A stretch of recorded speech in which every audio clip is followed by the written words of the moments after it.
அனைவருக்கும் வணக்கம். இன்றைக்கி நம்ம தோட்டத்தில் இருக்கிற புது வரவு என்னன்னு பார்ப்போமா? வாங்குங்க. என்னன்னு தெரியுதா? ஏற்கனவே இந்த இலையை பார்த்த மாதிரி இருக்குல்ல? ஆமாங்க, லாங்கன் தான். காயை பார்த்த உடனே கண்டுபிடிச்சிடலாம். எவ்வளோ கொத்து கொத்தாக காய்ச்சிருக்கு பார்த்தீங்களா? புதுசாக இறக்கியிருக்கோம். ஒரு 3-4 கன்று இறக்கியிருக்கோம். கிட்டத்தட்ட எல்லா கன்றையும் சேர்த்து சார்ஜோடு சேர்த்து 10 ரூபாட்ட நெருக்கி வந்துட்டுங்க. அவ்வளோ ரேட்டு கொடுத்து வாங்கியிருக்கோம். ஏற்கனவே உள்ள எங்கள்கிட்ட ஒரு 6 அடிட்ட மரம் இருக்குது. ஆனாலும் அதில் பூவோ பிஞ்சோ எதுவுமே இது வரைக்கும் இன்னும் வரல. அப்படிங்கிறதுக்காக இவ்வளோ நாள் வச்சு வளர்த்தோம், நமக்கு காய் வரணும் இல்லையா? அதனால் புதுசாக இறக்கிட்டோம்.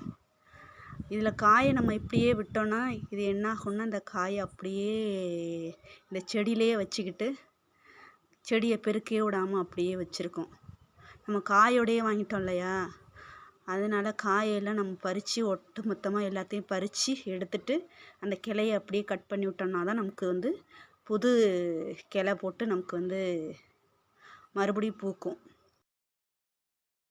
அநேகமாக இன்னும் 1 வருஷத்தில் நம்ம தோட்டத்துலேருந்து லாங்கன் பழம் கண்டிப்பாக கிடைக்கும். நம்ம வாங்கி சாப்பிட்டு பார்த்துட்டு டேஸ்ட் எப்படி இருக்குன்னு கண்டிப்பாக சொல்கிறேன். உங்களுக்கும் மார்க்கெட்டில் கிடச்சிதுன்னா வாங்கி சாப்பிட்டு பாருங்கள். டேஸ்ட் பண்ணி பார்த்துட்டு கமெண்ட்டில் எப்படி இருக்குன்னு சொல்லுங்கள். அப்புறம் நம்ம சேனலை லைக் பண்ணுங்கள், கமெண்ட் பண்ணுங்கள், சப்ஸ்கிரைப் பண்ணிவிடுங்க. உங்கள் ஃப்ரெண்ட்ஸுக்கெல்லாம் ஷேர் பண்ணிவிடுங்க. தேங்க்யூ.